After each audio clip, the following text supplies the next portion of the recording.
Salam sejahtera, perkenalkan nama saya Harni Kartikaningsih. Saya adalah salah satu dosen di Departemen Linguistik Fakultas Ilmu Pengetahuan Budaya Universitas Indonesia. Pada kesempatan kali ini, saya akan menyampaikan ikhtisar silabus dari mata kuliah Linguistik Fungsional Sistemik. Mata kuliah ini bertujuan untuk membekali mahasiswa dengan konsep penting dan kemampuan menganalisis teks sesuai prinsip dan kaidah linguistik fungsional sistemik. Mata kuliah ini mencakup bahan kajian yang dibagi menjadi dua payung besar, fondasi teoretis dan hierarki realisasi sebagai instrumen analisis.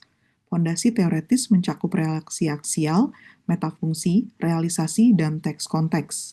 Instrumen analisis mencakup teori register dan genre, diskurs semantiks, dan leksikogramatika. Mata kuliah ini akan mencakup bahan kajian yang didiskusikan dengan metode pembelajaran berbasis riset dan proyek yang berpusat pada mahasiswa atau student-centered, melalui kegiatan presentasi dan diskusi kelompok, latihan analisis kelompok dan mandiri, dan proyek penelitian mandiri yang menjadi basis penilaian. Bahasa pengantar yang digunakan dalam perkuliahan ini adalah bahasa Indonesia dan bahasa Inggris. CPL-nya yakni mampu menelaah problematika bahasa dan budaya dalam masyarakat dengan menerapkan konsep dan teori yang relevan dengan menjunjung tinggi kejujuran akademik dan tanggung jawab ilmiah. CPMK-nya yakni mahasiswa mampu mengkaji teks dengan instrumen dan prosedur yang sesuai dengan kerangka teori linguistik fungsional sistemik. Terdapat 3 sub CPMK. Yang pertama, mahasiswa mampu menelisik proses analisis sesuai tradisi linguistik fungsional sistemik. Yang kedua, mahasiswa mampu menganalisis teks pilihan dengan instrumen kerangka pilihan teori LFS. Yang ketiga, mahasiswa mampu mengevaluasi hasil analisis teks dalam kerangka teori LFS yang sesuai. Untuk materinya, yang pertama adalah pengantar teori linguistik fungsional sistemik yang mencakup sejarah, posisi teori, dan konsep dasar. Yang kedua, materinya adalah posisi teks dan proses pengkajian teks dengan instrumen analisis pilihan. Materi ketiga, yakni instrumen analisis teks pilihan yang mencakup genre, register, diskurs semantiks, leksis, dan gramatika seperti transitivity, mood, dan nominal group. Untuk kegiatan pembelajarannya, berbasis riset dan proyek, dan juga student-centered, dilaksanakan secara luring dan daring. Pelaksanaan kegiatan pembelajarannya akan berupa presentasi, diskusi kelompok, latihan analisis kelompok dan mandiri, dan ditutup dengan proyek penelitian mandiri. Untuk rencana pembelajarannya terdapat 16 pertemuan. Untuk pertemuan pertama, dosen pengampu akan memberikan pengantar yakni berisi perkenalan, sosialisasi silabus, peraturan dan tugas, serta pemetaan materi LFS. Untuk pertemuan kedua, akan mulai pemaparan materi berupa sejarah dan latar belakang teori, metafungsi, teks, dan konteks. Di pertemuan ke-1 sudah mulai ada pengantarnya, namun di pertemuan kedua mahasiswa sudah mulai untuk mengaplikasikan teorinya melalui bahan bacaan, menonton video, dan pengerjaan tugas dan latihan. Di pertemuan ketiga, materi pembelajarannya akan mencakup teks dan konteks yang berupa register dan juga genre. Pada pertemuan ketiga, mahasiswa sudah akan memulai dengan membaca bahan bacaan dan juga mengerjakan latihan melalui tugas kelompok dan juga individu dan forum diskusi. Pada pertemuan keempat, materinya mencakup teks dan konteks lagi yang merupakan lanjutan dari materi sebelumnya dan akan dilanjutkan dengan diskusi dan klarifikasi dari hasil analisis mandiri dan kelompoknya. Di pertemuan kelima sampai ketujuh akan mempersiapkan para mahasiswa untuk dapat mulai mengaplikasikan latihan analisisnya kepada teks yang akan mereka analisis secara langsung. Materi dalam pertemuan kelima mencakup metafungsi ideasional yang berfokus pada ideation. Akan disampaikan dengan pemaparan dan dilanjutkan dengan pekerjaan latihan. Di pertemuan ke-6, metafungsi ideasional yang masih berfokus pada ideation akan dilanjutkan. Fokusnya dengan menganalisis teks, dan mahasiswa bisa dapat langsung menganalisis pilihan kata atau frasa dalam teks pilihan. Di pertemuan ke-7, mahasiswa akan mulai mendalami metafungsi ideation yang bukan hanya secara diskurs semantiks tetapi leksikogramer. Dengan kerangka diskurs semantiks, mahasiswa akan mulai menganalisis pilihan kata, frasa dalam konstruksi gramatika. Pertemuan ke-8, tugas pertama yang menjadi salah satu penilaian untuk UTS akan diberikan, dan materi yang mencakupnya adalah ideation dan juga lexicographer yang sudah dipelajari di pertemuan-pertemuan sebelumnya. Untuk pertemuan 9, mahasiswa akan mendapat materi berupa metafungsi interpersonal dengan kerangka analisis appraisal. Mahasiswa akan mulai dengan bahan bacaan, lalu dengan pemaparan, dan juga pengerjaan tugas. Di pertemuan ke-10, mahasiswa masih akan melanjutkan dengan metafungsi interpersonal dengan appraisal, dan mahasiswa mulai dapat menganalisis pilihan kata frasa yang bersifat evaluatif.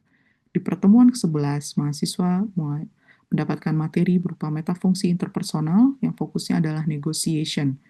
Mahasiswa belajar untuk membuat interpretasi dan menganalisis sebuah teks lisan. Di pertemuan ke-12, mahasiswa melanjutkan pengalaman analisisnya dengan metafungsi interpersonal yaitu negotiation. Mahasiswa mulai mengkaji teksnya dan membuat interpretasi dari analisis teks lisan dari latihan di pertemuan sebelumnya. Di pertemuan ke-13, tugas kedua akan diberikan dan akan merupa review dari metafungsi interpersonal. Selain review, tugas pun akan diberikan dan jadi salah satu penilaian untuk UTS. Di pertemuan ke-14, mahasiswa mulai akan menganalisis dengan genre dan teks pilihan mandiri. Di pertemuan ini, mahasiswa perlu mempersiapkan untuk tugas akhirnya, yaitu pembuatan studi kasus atau tugas menulisnya dari hasil interpretasi dan kajian teksnya. Pada pertemuan ke-15, mahasiswa melanjutkan analisisnya dengan membuat genre dan analisis teks pilihan mandiri yang berupa review dari hasil yang dipaparkan dari pertemuan sebelumnya. Dalam pertemuan ini, mahasiswa sudah bisa mengerjakan tugas dan menunjukkan tugasnya secara mandiri. Di pertemuan ke-16, mahasiswa melakukan UAS yang berisi hasil dari laporan analisis kajian teks yang dilakukannya secara mandiri. Penilaiannya terdapat 3 bentuk, yaitu partisipasi kelas dan tugas, yang isinya berupa latihan analisis dan presentasi dengan bobot 30%. Penilaian kedua berupa UTS dengan 2 set analisis yang dilakukan di 2 pertemuan. Instrumen yang untuk mengevaluasinya berupa rubrik analisis. Bentuk evaluasi ketiga adalah UAS yang berupa mini paper dan isinya adalah kajian teks dan akan dinilai dengan rubrik ujian tulis dengan bobot 35%. Untuk presentasi, berikut tabel untuk menganalisis hasil untuk memberikan evaluasi presentasi mahasiswa. Untuk analisis, berikut tabelnya yang memperlihatkan akurasi, aplikasi, dan argumentasi yang dibangun mahasiswa ketika analisis teks. Khusus untuk ujian tulis yang berupa UAS, terdapat 12 kriteria, semuanya untuk memberikan penilaian pada hasil tugas tulisnya atau mini papernya. Berikut rujukan inti yang akan digunakan dalam pembelajaran mata kuliah ini. Yang dicetak tebal adalah buku dan atau bahan bacaan wajib yang perlu dibaca oleh mahasiswa. Terima kasih. Untuk selanjutnya, saya akan menampilkan salah satu sampel ketika saya melakukan micro teaching di mata kuliah Linguistik Fungsional Sistemik. Oke, udah siap teman-teman? Siap. Siap. Baik. Selamat pagi teman-teman semua. Selamat datang kembali di kelas Linguistik Fungsional Sistemik dengan saya ya. Materi kali ini kita akan melanjutkan paparan materi sebelumnya mengenai genre atau konteks budaya. Nah, sebelum pembelajaran kali ini, teman-teman sudah saya beri bahan bacaan ya, berupa genre relations di bukunya Jim Martin dan David Rose, bab 1, dan juga artikel dari Jim Martin, Language, Register, and Genre, ya, yang saya yakin teman-teman sudah akses. Juga ada beberapa teks yang teman-teman baca dan teman-teman review sebentar ya, karena nanti kita akan ada analisis bersama. Gitu. Nah, yang akan kita pelajari kali ini mengenai genre, teman-teman mungkin banyak mendengar tentang genre ya, genre tentang film gitu itu banyak digunakan, musik seperti pop, jazz, atau dangdut, genre film, horor misalnya, drama atau komedi. Nah, kalau genre yang di sini dimaksud ini definisi khusus dari dan istilah khusus dari linguistik fungsional sistemik yang artinya adalah konteks budaya. Jadi sebaiknya tidak tertukar ketika teman-teman menggunakan istilah ini dengan genre yang kita gunakan secara populer di kehidupan sehari-hari ya. Oke. Nah, sedikit paparan yang akan kita gunakan dalam memaknai genre. Teori genre, genre theory is a theory of how we use language to live. It tries to describe the ways in which we mobilize language, how out of all the things we might do with language, each culture chooses just a few and enacts them over and over again. Jadi yang bisa kita lihat di sini, kita melihat teori genre adalah teori mengenai bagaimana kita menggunakan bahasa untuk hidup. Jadi kita hidup kan menggunakan bahasa ya. Dan kita juga mencoba mendeskripsikan cara-cara kita saat kita hidup ini dengan memobilisasikan bahasa. Yang kita lihat, genre teori itu adalah teori mengenai batasan dari dunia sosial dan tentang sesuatu yang kita familiar. Kalau kita familiar, kita tahu apa yang diharapkan ya. Kita tahu apa yang bisa diprediksi. Jadi ada satu hukum penting dalam genre ini, that we cannot not mean genres. We cannot not mean genres. Saya ulangi ya. Jadi apa yang kita lakukan itu ada genre-nya, dan kalau ada, karena saking kita terbiasanya, kalau ada satu yang hilang tuh kayaknya kok ada yang luput, ada yang hilang gitu ya. Jadi intinya teori genre itu bagaimana kita menggunakan bahasa untuk hidup, bagaimana kita memobilisasi bahasa, kita pun bisa tahu gitu. Teori genre itu kita lihat sebagai teori yang merupakan batasan-batasan dalam dunia sosial mengenai familiaritas dan apa yang kita harapkan, dan we cannot not mean genres. Ada genre dalam kehidupan kita sehari-hari.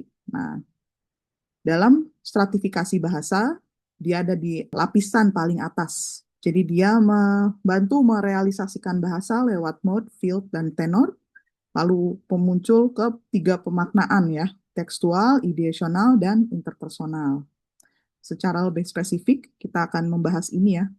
Kita akan melihat genre sebagai konteks budaya melalui tujuan tahapan-tahapannya. Jadi kita belajar untuk memprediksi dan untuk mengidentifikasi genre sekaligus memprediksi tahap-tahap yang potensial. Nah, tadi dari teori genre kita melihatkan bahwa kita hidup dengan sesuatu yang familiar, yang udah saking familiarnya, tahapan-tahapan itu kadang-kadang terinternalisasi dan kita nggak sadar sampai harus diungkapkan lagi. Nah, misalnya nih ya dalam contoh ketika kita memprediksi tahapan dan fase dalam sebuah teks. Semua teks itu pasti ada genre-nya. Nah, sebelum kita lihat teks sebagai bahan yang akan kita lihat di pembelajaran ini, saya ingin kita menyadari genre dalam kehidupan sehari-hari melalui sesuatu yang sederhana. Ya, ya, mie ayam. Semua suka mie ayam nggak? Boleh pakai reaction juga ya. Menunjukkan kecintaan yang mendalam terhadap mie ayam misalnya atau apa gitu ya. Nah, ketika kita ingin membeli mie ayam sebagai warga negara Indonesia ya, Jakarta atau Depok nih ya, di sini teman-teman ini, teman-teman pasti punya cara nih untuk mendapatkan semangkuk mie ayam ya. Dan ketika kita membeli mie ayam, kita bisa punya pilihan nih, warung di pinggir jalan, restoran di mall, atau layanan daring via aplikasi. Nah, saya beri waktu sedikit nih ya. Ketika teman-teman ingin membeli mie ayam di warung di pinggir jalan, restoran di dalam mall, dan layanan daring via aplikasi, pasti ada langkahnya. Langkah-langkah tersebut beda satu sama lainnya. Nah, kita sharing nih ya. Siapa yang suka beli warung mie ayam di pinggir jalan nih? Gimana caranya? Yang suka beli mie ayam di restoran di dalam mall, gimana caranya? Dan layanan daring via aplikasi itu bagaimana caranya? Boleh mungkin ada yang mau berbagi mengenai membeli mie ayam? Ya, Mbak Mimi, silakan. Oke, baik. Ini saya coba ya, Bu. Ini nama aplikasinya boleh disebut atau harus netral saja? Aplikasi X mungkin ya. Oke. Oke, baik. Ya, jadi karena saya juga termasuk pengguna aplikasi X yang sangat sering mau jajan ya. Jadi kalau saya biasanya pertama tentu membuka aplikasi X, kemudian memilih pelayanan terkait pemesanan makanan, dan setelah itu saya masukkan nama toko mie ayam yang saya ingin beli. Lalu kalau ternyata toko mie ayamnya punya beberapa cabang, saya akan pilih cabang terdekat supaya ongkirnya murah. Ya, Dan oke. kemudian saya akan pilih menu mie ayam yang saya mau beserta mungkin ada tambahan Ya. lainnya. Mhm. Dan setelah itu saya akan lakukan pembayaran. Pembayaran juga biasa ada beberapa opsi. Saya akan gunakan yang sudah terintegrasi dengan aplikasinya saja. Betul. Lalu saya biasanya menunggu dulu sampai sudah terkonfirmasi bahwa pesanan masuk ke restoran tersebut. Dan Mhm. nanti biasanya sih beberapa menit kemudian nanti akan ada chat dari abangnya ya yang Ya. mengirim mengkonfirmasi alamat dan apakah order sesuai aplikasi. Mhm. Setelah itu sudah tinggal menunggu pesanannya sampai. Ya, oke, baik. Terima kasih Mbak Memi. Nah, ini kenapa sih analogi genre ini sampai membeli mie ayam? Karena pada dasarnya tadi ya, ada langkah-langkah yang sudah kita sering lakukan, yang kita sudah familiar, tapi ketika kita harus mengartikulasikannya, ternyata bisa lebih kompleks daripada yang kita pikirkan. Apalagi ternyata tempatnya berbeda. Dan teori genre juga akan kita akan merasakan genre itu harus familiar ya. Kalau ada langkah yang terhambat tuh ada yang mengganjal dan kita pikir ini kayaknya belum tuntas genrenya. Jadi belum tuntas membeli mie ayamnya. Nah, disrupsi adalah salah satu cara untuk mengenali apakah suatu genre itu familiar atau tidak. Misalnya teman-teman beli mie ayam daerah Depok, Jakarta, Bandung. Tiga langkah ini masih bisa diaplikasikan. Nah, coba bayangkan teman-teman lagi di luar negeri, misalnya lagi di Glasgow, lagi di London, dan ingin beli mie ayam. Nah, tiga langkah tadi bisa jadi terdisrupsi karena tidak ada di konteks tempat budaya di sana gitu. Mungkin mie ayam itu sesuatu yang dianggap eksotik. Jadi langkah-langkahnya bisa terdisrupsi dan terganggu. Nah, begitu juga dengan genre teori yang ketika kita akan melihatnya lewat teks. Kita tahu satu teks ada yang ini teksnya seperti ini, kalau ada paragraf yang hilang, ada tahap yang nggak ada, ini tidak terpenuhi tujuan sosialnya. Nah, itu yang akan kita amati melalui teori genre ini. Nah, dalam teori genre, kita melihat lagi nih ya, memprediksi lagi tahapan dan fase dalam sebuah teks. Jadi pada dasarnya genre itu stage, goal-oriented social processes. Ada tiga keywords, ada tiga kata kunci ya, stage, goal-oriented, dan social. Stage karena pasti ada lebih dari satu fase makna. Seperti yang tadi beli mie ayam, ada lebih dari satu langkah untuk mencapai membeli mie ayamnya. Goal-oriented karena harus ada unfolding phases. Jadi harus ada tujuannya nih, dan kita merasa frustasi atau tidak lengkap kalau kita melewati satu langkah. Kalau tadi pakai layanan daring, pakai promo dulu atau cek ada promonya atau enggak, atau lihat ongkirnya. Dan kalau kita kelewat, aduh, kayak ada rasa yang, wah, nggak lengkap. Atau beli mie ayam tapi lupa bayar, itu kan frustasi tuh, gitu kan. Nggak enak gitu kan rasanya. Dan social, karena ketika kita melakukan atau mengimplementasikan suatu genre, kita pun berinteraksi dengan orang lain.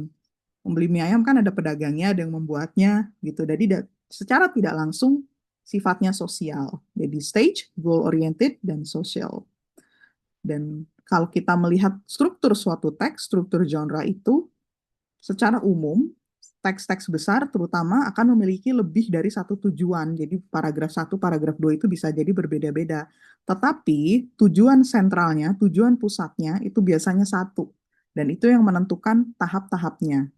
Jadi tahap mengatur struktur global suatu teks, dan di bawah tahap ada fase yang mengatur bagaimana struktur global itu terungkap.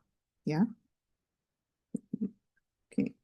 Dari ketika kita melihat genre atau konteks budaya, kita memprediksi tahapan dan fase, dan kita bisa melihatnya dengan mencermati pemetaan genre dalam peta genre. Nah, peta genre ini adalah sekumpulan jenis-jenis genre yang dibentuk melalui rumpun-rumpunnya. Secara umum ada tiga nih, informing, engaging, dan evaluating. Kalau informing biasanya teksnya bersifat faktual atau isinya harus benar ya, harus berbasis fakta. Nggak boleh ngarang-ngarang nih, karena yang diuji adalah faktanya. Harus ada data, ada fakta. Yang kedua, engaging. Kalau engaging ini ada cerita atau terdapat unsur bercerita untuk merangkul pembaca.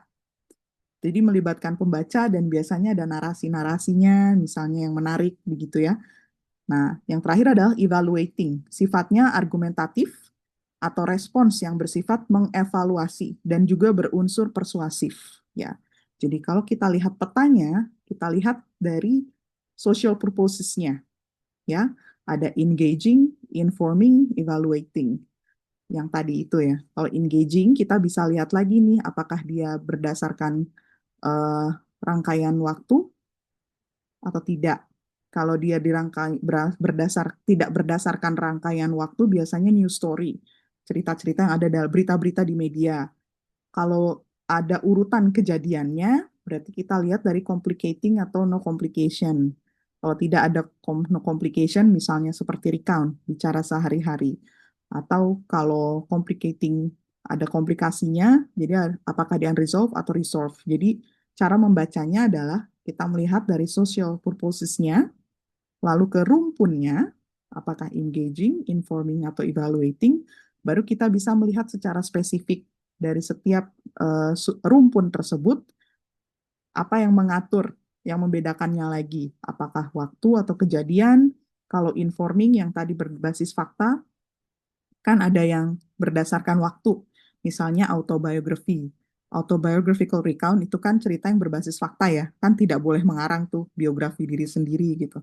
Nah, tapi dia diatur berdasarkan waktu. Ada juga yang berdasarkan sebab akibat, seperti explanation atau tentang penjelasan. Ada reports yang mendeskripsikan suatu hal, ada juga procedure atau yang berunsur instruksi. Nah, terakhir, evaluating tentang arguments yang isinya persuasi, atau merespon teks yang isinya merespon, yang mengkritik suatu hal. Begitu ya. Nah, dari rumpun-rumpun ini kita akan melihat nih, meskipun suatu teks isinya sama, bisa jadi dia di rumpun genre yang berbeda. Kita lihat dari rumpun-rumpunnya dulu ya. Oke. Untuk bisa melihat bagaimana tiga teks-teks tersebut bisa tersebar atau masuk ke rumpun yang mana. Oke, ini semua pasti tahu ya, Komodo Dragon itu. Nah, ini ada satu teks mengenai Komodo Dragon, teman-teman juga sudah saya berikan teks sebelumnya, dan kita sekarang akan latihan nih untuk menentukan jenis rumpunnya, dan kalau bisa juga melihat jenis teksnya apa langsung ya. Nah, teks yang pertama, ini semua sudah baca, yang saya ambil dari National Geographic. Komodo dragons, the biggest and heaviest lizards on earth, bla bla bla. Ada datanya, uh, ada jenisnya, ada dietnya, ada ukurannya, bahkan ada nama ilmiahnya. Yang saya juga baru tahu nih ya, Varanus komodoensis. Itu ternyata ya. Oke, kita lihat deh ya. Ada dari prinsip-prinsipnya tadi. Ada engaging, informing, evaluating. Nah, mungkin dari teks yang ini, dari hasil pembacaan. Ya, Mbak Anissa. Oh iya, terima kasih Bu. Jadi kalau dari teks pertama ya Bu, Ya, sepertinya ini karena fakta terus reports ya dia termasuk reports karena sudah ada klasifikasi seperti common name, scientific name, ya. Oke, seperti baik. Mbak Anissa agak putus-putus, tapi saya dengar tadi informing ya, dan cenderungnya reports, begitu ya. reports ya karena berbasis fakta ada common name, ada scientific name, ada tadi jenis reptil apa gitu ya Oh, tadi gitu. Bu. Mm, Ya, ya, oke. Terima kasih Mbak Anissa. Nah, lebih jauh lagi, tadi udah sempat sih disinggung oleh Mbak Anissa ya, mengenai reports atau jenis informing. Kita bisa melihat lagi lebih jauh mengenai tujuannya dan juga tahap-tahapnya. Yang dengan tabel ini kita akan bisa menentukan bukan hanya rumpunnya, tapi jenis genre-nya juga. Jenis genre-nya kita akan bisa menentukan dari tujuan, juga dari tahap, dan lebih kecilnya fase. Tapi sekarang kita sampai tahap saja dulu ya. Nah, kita bisa eh, mengelompokkannya yang tadi ya. Kalau di informing, kita bisa memilih explanations, report, atau procedures. Jadi kita melihat dari tujuannya, kira-kira tujuan penulisannya apa, kita memprediksi dulu. Lalu kita bisa melihat kalau sekiranya memberikan laporan suatu hal, bisa ke report. Nah, report bisa lebih spesifik lagi.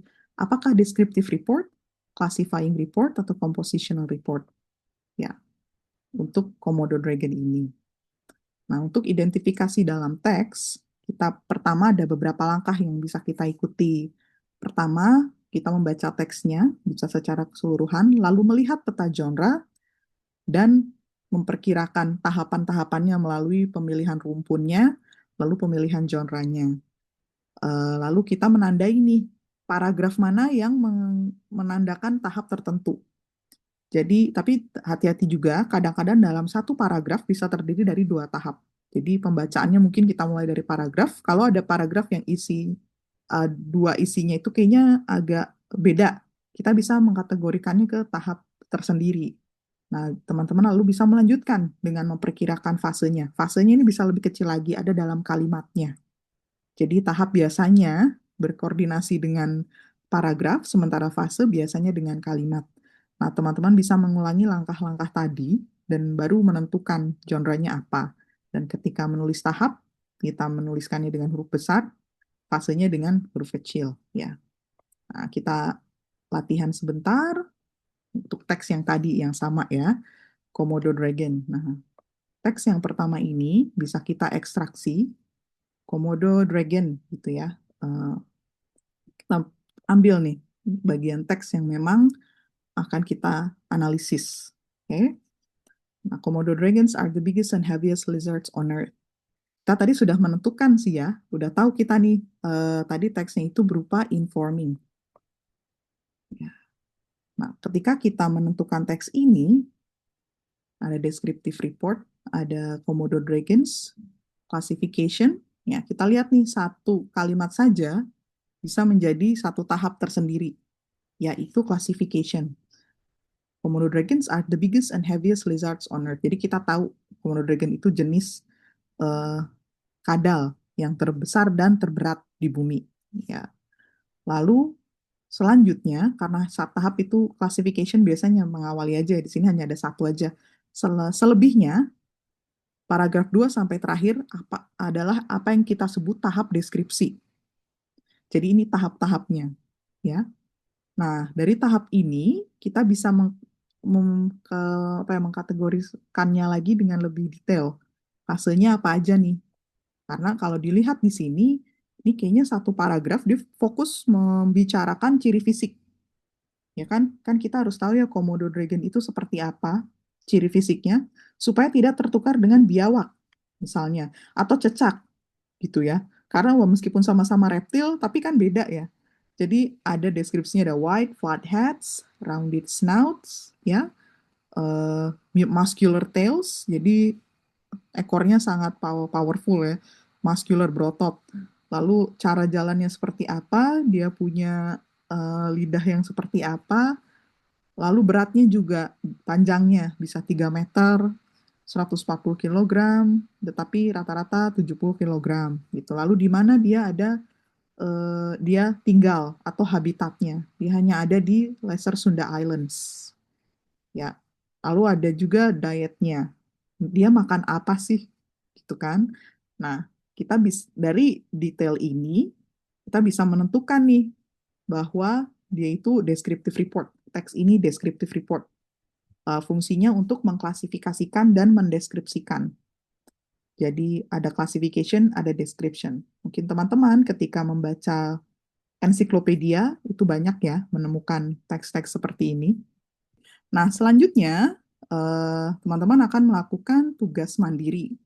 Tugas mandiri ini akan dikumpulkan via emas ya, dan bobot latihannya itu 5% dari penilaian performa individu. Jadi nanti akan saya berikan layout analisis di eh, halaman selanjutnya. 4 teks tersebut sudah saya masukkan di emas ya. Jadi silahkan nanti akses 4 teks tersebut, 2 dalam bahasa Indonesia dan 2 dalam bahasa Inggris di emas. Lalu ada 2 teks lagi yang teman-teman bisa telusuri secara mandiri. Jadi 1 teks bahasa Indonesia dan 1 teks bahasa Inggris. Silahkan dicari apa saja.